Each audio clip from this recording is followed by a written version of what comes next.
بسم اللہ الرحمن الرحیم۔ قرآن سے کون لوگ فائدہ اٹھا سکتے ہیں؟ سورۃ البقرہ آیت نمبر 1 تا 5۔ اللہ کی نازل کردہ کتاب قرآن مجید سے کون سے لوگ فائدہ اٹھا سکتے ہیں؟ ہر بندہ تو فائدہ نہیں اٹھا سکتا اس سے۔ قرآن ایک ایسی کتاب ہے جس میں کوئی شک نہیں۔ میں نے یہ نہیں کہا ہر بندہ فائدہ نہیں اٹھا سکتا، ہر بندہ فائدہ اٹھا سکتا ہے اگر اٹھانا چاہے تو، لیکن اگر کوئی اٹھانا ہی نہ چاہے تو پھر وہ فائدہ کس طرح اٹھائے گا؟ تو جو اللہ کے نیک بندے ہیں جو اس پہ ایمان رکھتے ہیں وہی فائدہ اٹھا سکتے ہیں نا۔ قرآن ایک ایسی کتاب ہے جس میں کوئی شک نہیں۔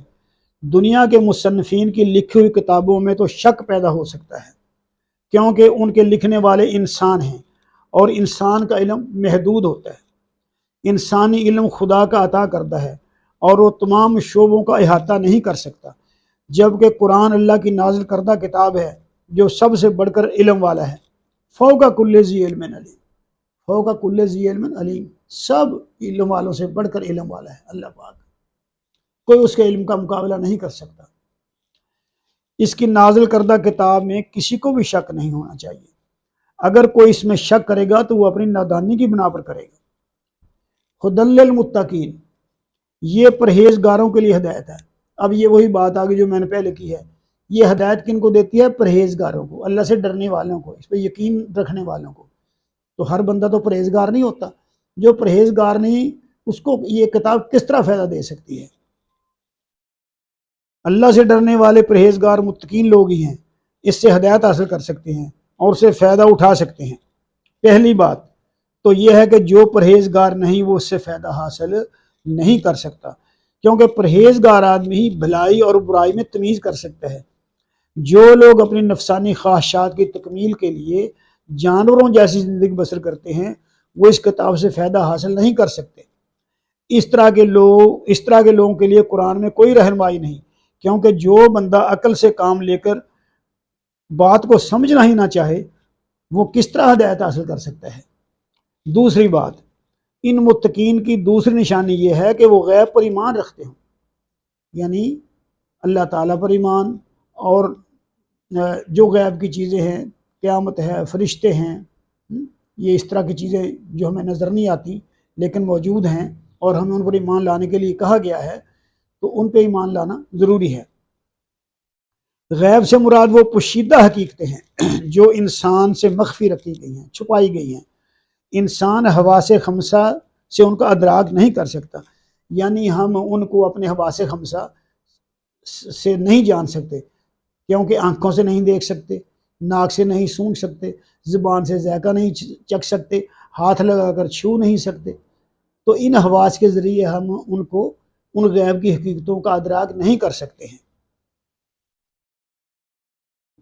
مثلا خدا کی ذات و صفات، فرشتے، وحی، جنت، دوزخ، برزخ وغیرہ، ان کو بغیر دیکھے مان لینا اور اس بنا پر ان پر یقین کر لینا کہ اللہ کا رسول ان کی خبر دے رہا ہے، اس کو ایمان بالغیب کہتے ہیں۔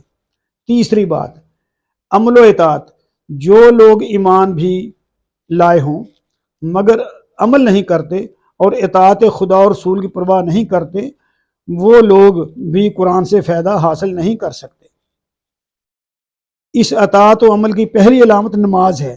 جو مسلمان بندہ نماز کی پابندی نہیں کرتا، یعنی وہ نماز ہی نہیں پڑھتا، حالانکہ نماز کے بارے میں تو بہت تاکید آئی ہے، بہت اہمیت ہے، وقت کے ساتھ فرض ہے، تو جو بندہ نماز ہی نہ پڑھے اور ترک صلاۃ کا عادی ہو جائے وہ بھی قرآن کریم سے ہدایت حاصل نہیں کر سکتا۔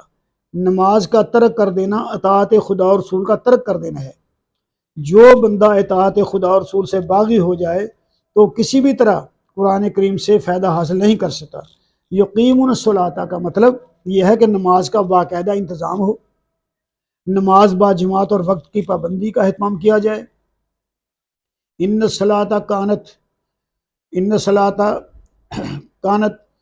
علی المؤمنین کتاب موقوتا، یعنی نماز وقت کی پابندی کے ساتھ فرض ہے۔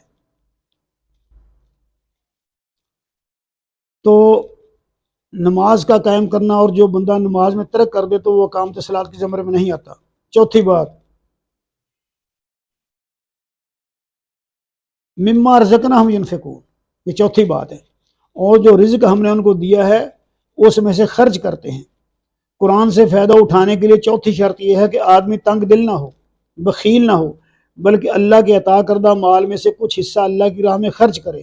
مال میں اللہ اور بندوں کے جو حقوق مقرر کیے گئے ہیں ان کو ادا کرے. جس چیز پر ایمان رکھتا ہے اس کی خاطر اپنا مال بھی خرچ کرے. 4 باتیں ہو گئی. اب 5ویں بات، والذین یؤمنون بما انزل الیک وما انزل من قبلک. 5ویں بات یہ ہے کہ اللہ تعالیٰ نے جو کتابیں آخری پیغمبر سے پہلے نازل کی ہیں اور جو کتاب آخری پیغمبر یعنی محمد صلی اللہ علیہ وسلم پر نازل کی ہے ان پر ایمان رکھتے ہوں، ایسے لوگ ہی قرآن کریم سے فائدہ اٹھا سکتے ہیں. کیونکہ تمام آسمانی کتابوں کو نازل کرنے والی ایک ہی ہستی ہے یعنی خدا واحد، تو ان سب کتابوں میں پیغام بھی ایک ہی ہے یعنی پیغام توحید. اس لیے قرآن مجید ایسے لوگوں کو ہدایت نہیں دیتا جو کچھ کتابوں کو تو مانتے ہوں اور کچھ کتابوں کا ماننے سے انکار کر دیتے ہیں. 6ٹھی بات، وبالآخرۃ ہم یوقنون. 6ٹھی بات یہ ہے کہ وہ قیامت پر ایمان رکھتے ہیں اور آخرت پر یقین رکھتے ہیں. یہ ان باتوں پر ایمان لانا کہ یہ دنیا ایک دن فنا ہو جائے گی. دنیا کا یہ نظام، یہ کائنات ہمیشہ رہنے والی نہیں ہے.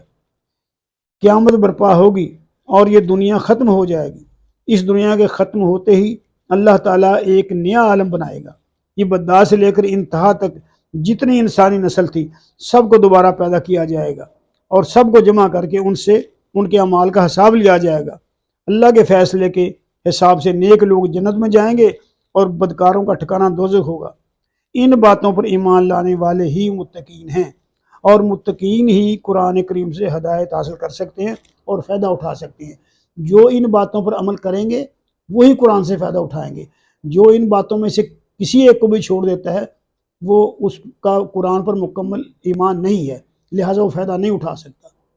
ومن آياته أن خلق لكم ومن آياته أن خلق لكم